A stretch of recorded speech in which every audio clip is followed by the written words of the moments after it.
Merci d'avoir mis autant de passion dans la discussion, et désolé pour ceux qui n'ont pas eu le temps de terminer leur discussion, leur pensée, mais il y aura encore la possibilité de le faire sur la plateforme. Voilà, je vais inviter les rapporteurs à faire un résumé de leur discussion, en mettant l'accent sur la formule du revenu de base qu'ils ont imaginé. Oui. Et sinon des modalités ou des principes. Voilà. J'entends que quelqu'un a dit oui. Qui veut commencer? Alors. Moi, Anne-Sophie, je peux commencer pour mon groupe parce que on s'est emballé et finalement, on n'a pas eu trop le temps de nommer un rapporteur, mais personne ne s'est désigné dans la dernière minute, disons. On a eu des discussions passionnantes aussi, je pense. On s'est finalement, on s'était presque mis d'accord et puis au final, une discussion a surgi. Globalement, tout le monde était pour une solution d'un revenu de base. On a parlé des fameux 1 150 € qui permettent d'être utiles à la société de la manière laquelle on le voit. Mais il y a quand même beaucoup de doutes par rapport à ce que les gens vont faire. Et donc, dans la première partie surtout, on a beaucoup débattu et finalement, on s'est mis d'accord un peu sur l'idée qu'il faudrait éduquer énormément pour faire comprendre que ce revenu de base, si on le fait, c'est parce qu'on veut une société du donnant-donnant. Donc, on ne veut pas un contrôle, une conditionnalité, mais on se doute que soit par les médias, soit à l'école, etc., il faudrait que tout le monde participe, quoi. Et donc ça, il y a quand même une peur à ce niveau-là. Au niveau du financement, on nous a parlé de création monétaire virtuelle, donc un concept que Didier pourra nous envoyer des liens peut-être après, qu'on n'a pas tout à fait compris, parce qu'apparemment, il y a déjà un revenu de base qui existe dans une monnaie électronique cryptée. Et on a parlé un peu de redistribution, mais on a dit aussi il y a déjà une dépense qui est faite. Et du coup, là est surgit la question en fait, qu'est-ce qui se passe avec les travailleurs?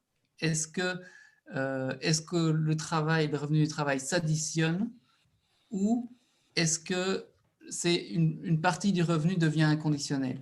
Donc, la vision de Patrick, c'est que les premiers 1 150 €, disons, ils sont inconditionnels, que tu travailles, que tu ne travailles pas, mais ils ne s'additionnent pas, ou en tout cas, peut-être qu'il y aurait une réforme du marché du travail à ce moment-là, aux revenus qu'on a par le travail. Et là, par contre, il y avait un certain désaccord, et donc on n'a pas pu continuer la discussion. Si quelqu'un veut compléter, parce qu'on n'a pas eu le temps de bien réviser. Moi, je vais dire qu'il y avait quand même deux tendances, avec un revenu de base minimum, et puis il y en a qui permettaient de survivre. On était dans les 300, 400, 500 €, et il y en a d'autres qui exprimaient des montants plus importants. Mais le problème qui a surgi, c'est que si c'est payé à tout le monde, si c'est inconditionnel à tout le monde, et que le patron, en réalité, va payer moins cher sa main-d'œuvre, sa partie, et donc ça va au niveau je vais dire, des patrons, c'est une aubaine. Voilà un peu ce qu'on a mis en évidence. Voilà. Donc, suivant le montant de base, ça pouvait être très, très intéressant pour le patron ou pas. Et plus le montant était haut, moins on avait l'impression que d'avoir fait des études permettait de gagner la valeur ajoutée de son travail avait moins de valeur. Donc, c'est pour ça qu'on était en train de fluctuer entre, je vais dire, le minimum. Moi, je disais 300. Il y en a qui ont dit 1100 aidés. Et donc, c'est très compliqué parce que ça a une incidence pour la rentabilité économique du patron, entendons-nous. Je ne parle pas de la qualité du travail, je ne parle pas de la qualité de l'humain là-dedans, hein, bien sûr. Ok, merci Didier. Et juste pour dire, on a parlé aussi de la microtaxe comme solution. Malheureusement, on n'avait pas beaucoup d'informations sur cette fameuse microtaxe pour vraiment développer la fraude fiscale. Le concept. La fraude fiscale que l'on peut faire, hein, ça c'est tout de suite possible. Ça, tout le monde est d'accord. Oui, mais il y a des opérations 15-15-15 qui luttent pour l'instant. Hein. Okay. Sur la microtaxe, on peut peut-être mettre le lien vers le débat confiné qu'on a fait sur la microtaxe dans le chat. En tout cas, si quelqu'un là sous la main peut le retrouver, je vais essayer de retrouver ça. Et sinon, prochain groupe, hein, pour ne pas prendre la parole plus longtemps. Merci beaucoup. Est-ce que voilà, un autre rapporteur se lance? Bon, ben, je vais me dévouer pour faire le suivant. Merci Est-ce qu'on Arnaud. m'entend bien? bien. Donc chez nous, on n'est pas du tout arrivé à une conclusion, parce qu'en fait, on est vraiment parti dans les problèmes plutôt techniques, plus que dans est-ce qu'il faut pas, mais plutôt comment est-ce qu'on pouvait le mettre en place et comment. Et donc, on est arrivé sur plusieurs questions pratiques. Alors, une première question qui était plus du côté de l'éthique et de la philosophie, c'est le problème des profiteurs. Et donc, à partir de quand quelqu'un contribue, ne contribue pas, est-ce qu'on accepte que quelqu'un touche le revenu universel alors qu'il n'en a pas besoin? Et donc, comment faire pour équilibrer ce problème-là? Pour ça, on n'a pas encore pu trouver vraiment de solution, on n'a pas eu le temps parce qu'on a dû faire plein de trucs. Deuxième problème qu'on a eu, c'était aussi concernant le montant du revenu universel. Est-ce qu'on en veut un haut? Est-ce qu'on en veut un bas? Et le problème, c'est qu'un revenu plus haut demande évidemment de faire directement un saut dans l'inconnu qui est beaucoup plus important. Les revenus ne sont pas forcément les mêmes s'il est haut et s'il est bas. Et donc le problème, c'est que avec un revenu bas, on ne teste pas la même chose qu'avec un revenu haut. Mais le problème, c'est que est-ce qu'on peut réellement du jour au lendemain mettre un revenu universel, on va dire haut, donc de 1100 et des, est-ce que c'est vraiment possible, souhaitable? Voilà, ça on n'en sait pas trop. Alors, dans tous les cas, on est arrivé quand même à la conclusion que peu importe le revenu universel ou pas, il fallait quand même une réforme fiscale. Parce qu'en fait, les pauvres en Belgique sont surtaxés. Et donc, il y a vraiment ce piège à l'emploi. Et donc, c'est aussi une des conclusions auxquelles on est arrivé, c'est qu'en fait, on peut résoudre ce problème du piège à l'emploi et autres avec des réformes fiscales qui ne sont pas forcément par le revenu universel. Mais du coup, il y a encore des questions philosophiques de oui, mais justement, quelle société on veut, etc. Et donc, on n'a pas vraiment arrivé à des conclusions. Voilà. Est-ce que j'ai bien résumé? Merci d'avoir tenu les 3 minutes de résumé. Est-ce que quelqu'un du groupe souhaite compléter? On dirait que non. Ok, merci Arnaud. Voilà. Groupe suivant. Qui voudrait bien rapporter? Vas-y, Je peux prendre la parole si vous voulez. Merci. Alors, nous, on a commencé notre discussion par débattre sur l'objectif, c'est-à-dire, entre guillemets, un revenu universel, pourquoi faire? Quel est finalement le problème que l'on essaie de résoudre dans le cadre de éventuellement l'octroi d'un revenu universel inconditionnel? Et donc, on a eu un débat qui était assez long, assez intense autour de la notion de pauvreté, c'est-à-dire lutte contre la pauvreté ou émancipation de l'ensemble. On n'a pas statué, on s'est dit qu'il y avait un lien entre les deux, mais quelque part, on se dit que fondamentalement, probablement, la notion de revenu universel apportait une réponse à ces deux objectifs. Ensuite, on a eu un débat sur le wording, c'est-à-dire sur mais est-ce qu'on parle de revenus ou est-ce qu'on parle d'autre chose? Et donc, on en est arrivé assez rapidement à se dire que fondamentalement, le mot de revenu n'est probablement pas adéquat, mais qu'on devrait peut-être parler d'allocation. C'est une allocation universelle. Et la raison pour laquelle on pensait, entre autres, à la notion d'allocation, c'est qu'il nous paraissait relativement clair que ce montant qui serait distribué soit non sujet à un cumul avec les revenus. Donc, que ce soit une allocation qui soit, entre guillemets, nette d'impôt. Donc, ça a commencé à construire, au départ de là, on a commencé à construire notre vision. Donc, on a dit, pour nous, c'est inconditionnel. C'est, comme on dit en anglais, lifelong, c'est-à-dire c'est un montant qu'on touche du début à la fin de la vie et probablement avec une gradation en fonction de l'âge. Donc, on peut imaginer une étape dans l'enfance jusqu'à une certaine majorité, une période qui correspond plus ou moins à la période traditionnelle de travail, et puis une pension. Mais l'idée, c'est fondamentalement de toucher un montant qui reste très cohérent tout au long de la vie. Ça, c'était l'idée qu'on s'en était donné. Avec comme montant, un montant qui, quelque part, allocation du montant, je vois Damien fait mon traducteur, avec une idée qui permette, donc que cette allocation permette d'une manière ou d'une autre de vivre. Donc que ce soit une allocation qui soit en soit suffisante pour la personne qui fait le choix entre guillemets, de vivre essentiellement de cette allocation. On a ensuite eu un débat très clair sur les limites. C'est-à-dire, on sait qu'il va falloir financer. Est-ce qu'il y a des tabous? Et un des tabous qu'on a identifié, c'est clairement qu'on ne veut pas toucher aux soins de santé. Donc, c'est-à-dire, entre guillemets, ni au mode de financement actuel, ni effectivement à l'accès aux soins de santé qui reste en Belgique, malgré tout, relativement égalitaire. Alors, c'est évidemment après notre période de rêve, où finalement on a compris ce qu'on voulait faire de cette allocation, on s'est posé toutes les questions sur le financement.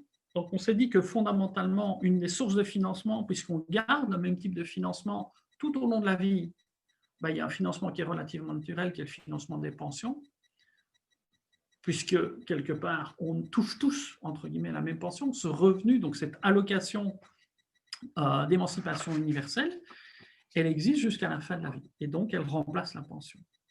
Donc c'est une source de financement. On a pensé à différents types de financement qui sont entre autres d'avoir une TVA qui soit beaucoup plus sélective en matière de taux, c'est-à-dire ne pas avoir un taux à 6% pour tout, à 21% pour tout, mais de volontairement taxer certains produits, certains biens, certains services qui relèvent finalement d'une certaine forme de luxe. On a mentionné entre autres que certains d'entre vous qui ont des cheveux gris, qui comme moi n'en ont plus, ont connu des taxes sur les produits de luxe qui s'élevaient très largement au-delà des 33%, voire 40% quand il y avait des taxes de luxe sur le luxe. Une source de financement qui m'a un peu surpris, mais qui semble avoir des futurs très prometteurs, c'est une taxe cannabis.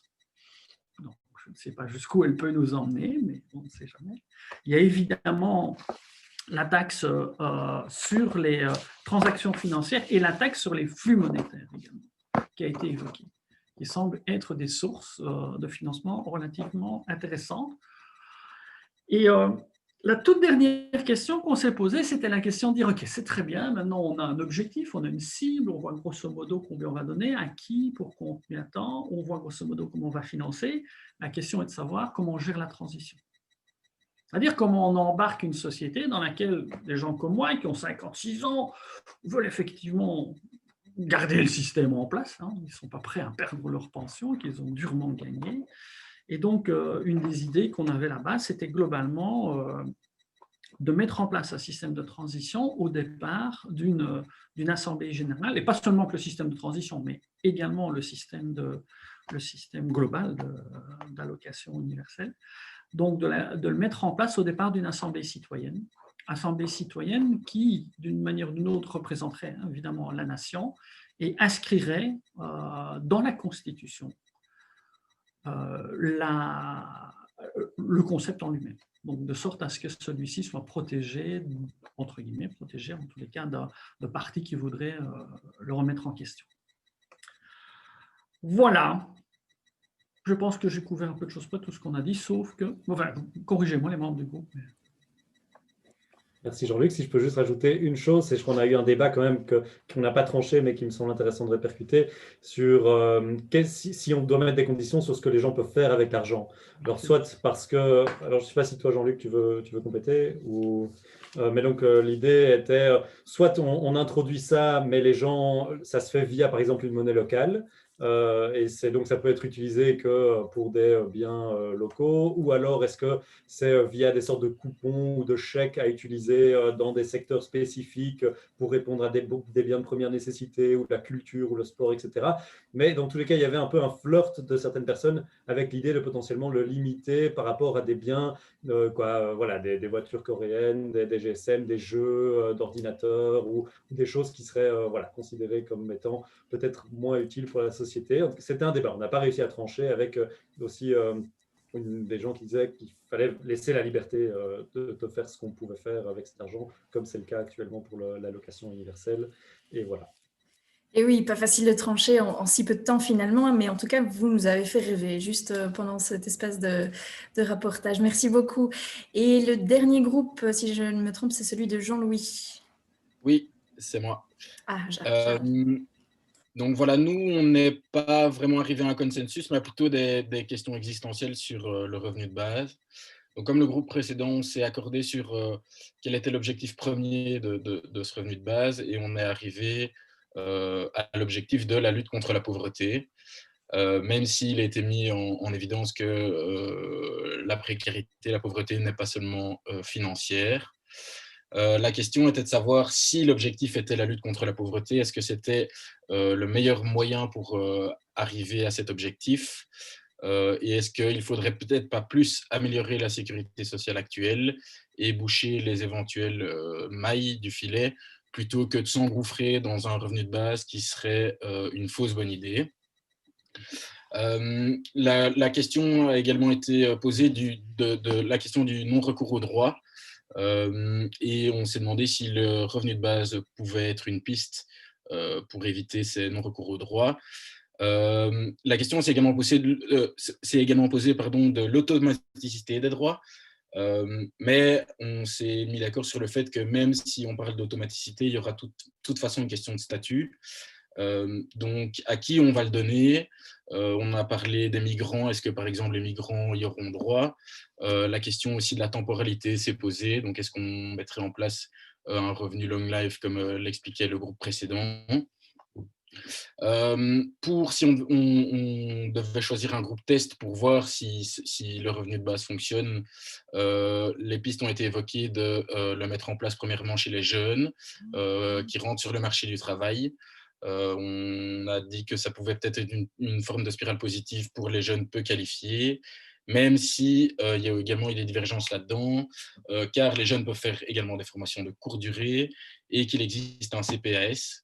Et là, il a été mis en avant le fait que le revenu universel était peut-être là-dessus un peu individualiste, que c'était donner de l'argent de manière automatique sans contrepartie, alors que c'est de l'argent de la collectivité, qui a aussi également un devoir de s'intégrer, de participer à la collectivité et pas vraiment de rester chacun dans son coin.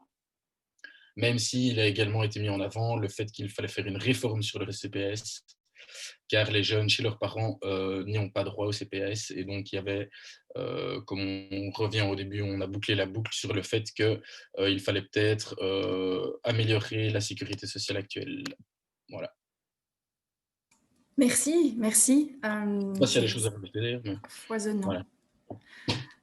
Alors, si les membres de ton groupe n'ont rien à ajouter, eh bien voilà, en tout cas, je vous remercie. Moi, j'ai super apprécié, j'espère que vous aussi.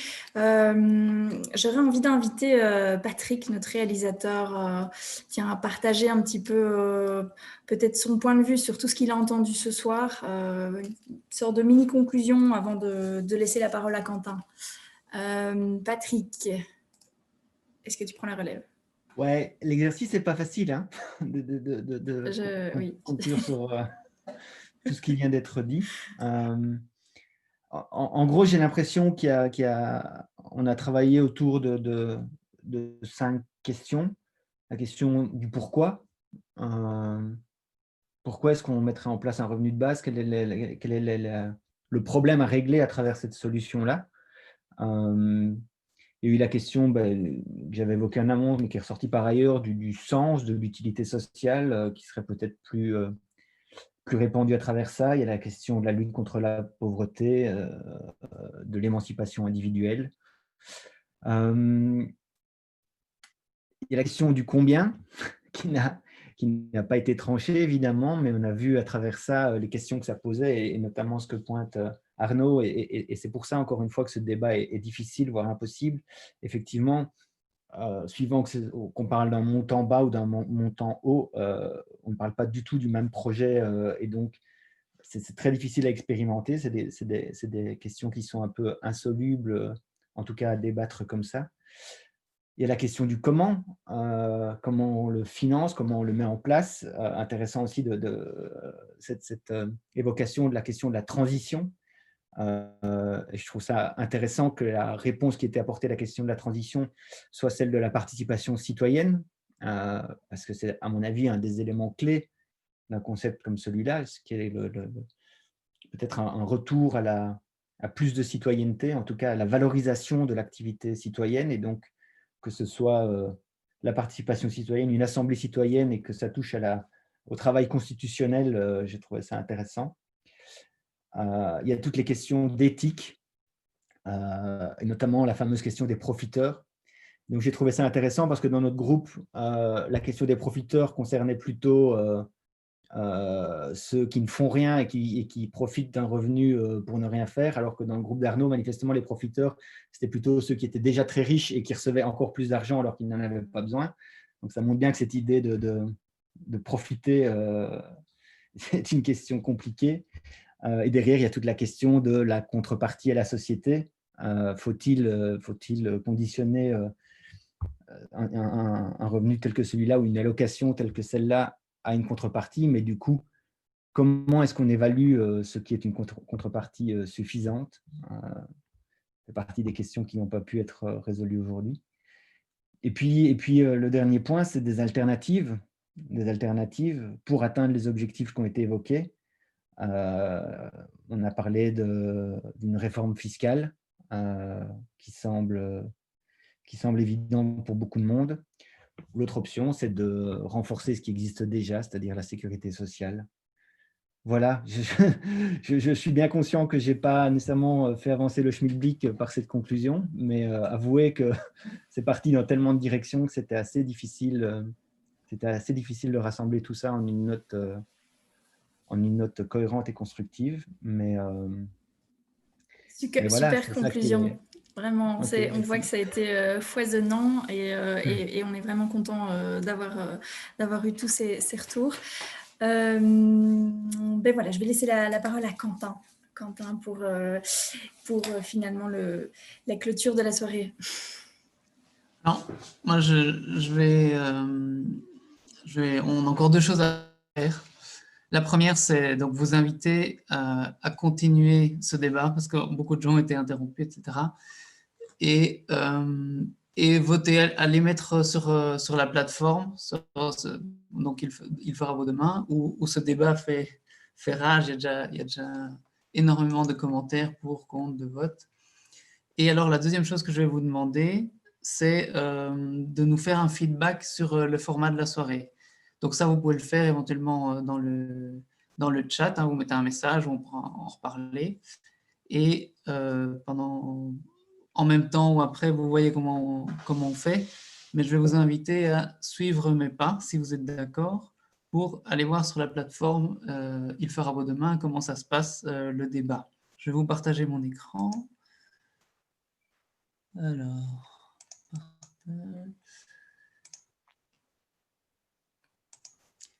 est-ce que vous voyez bien mon écran?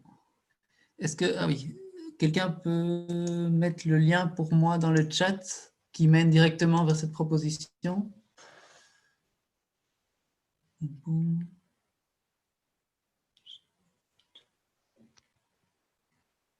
Vous me dites hein, si vous l'avez déjà fait, parce que je ne vois plus le chat en fait, ou alors je reviens.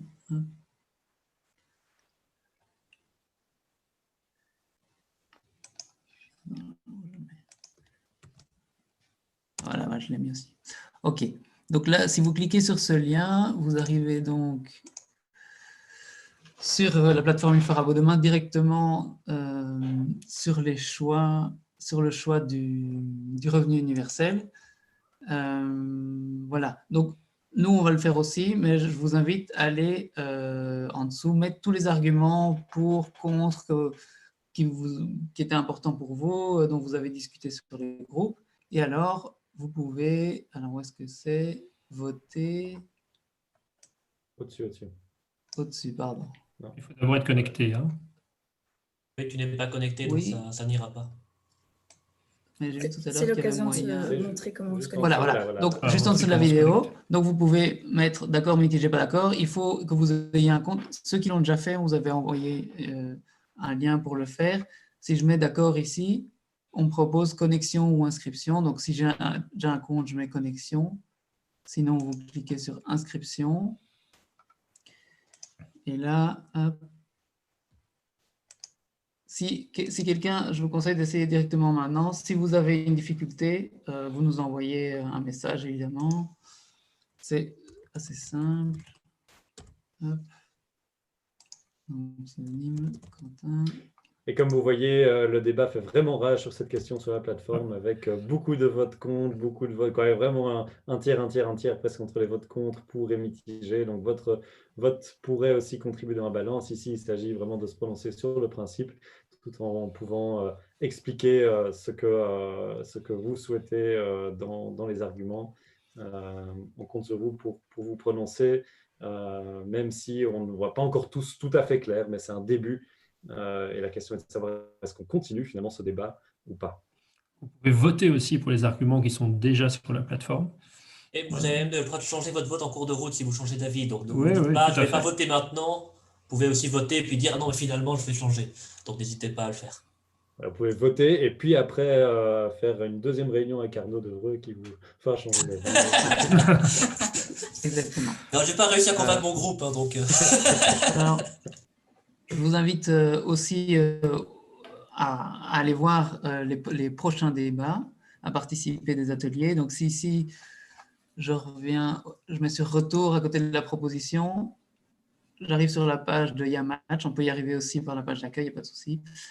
Et il y a 5 propositions qui font l'objet d'ateliers citoyens. Donc, on a déjà eu les ateliers sur le service citoyen obligatoire et sur le numérique à l'école. Aujourd'hui, le revenu universel.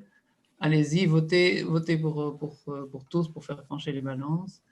Et on vous invite, alors là, je ne suis pas sûr, si quelqu'un peut me dire, le prochain, ce sera en janvier, Le 12 janvier. je crois. Voilà. Et donc, vous trouverez sur notre page, dans événements, tout en haut aussi, l'ensemble des différentes dates.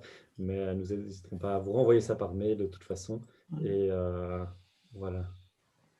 Donc le prochain atelier, voilà, c'est faut-il augmenter le coût des produits mauvais pour la santé et l'environnement? Dans notre groupe, on en a déjà parlé, on a déjà entamé le débat. Je suis sûr que Laurette sera présente, par exemple, parce qu'on a fait le lien avec la question du dividende carbone, qui pourrait être une forme d'allocation universelle, où, comme Damien l'avait expliqué, on prendrait les recettes d'une éventuelle taxe carbone et on la redistribuerait à tout le monde sous forme d'une allocation.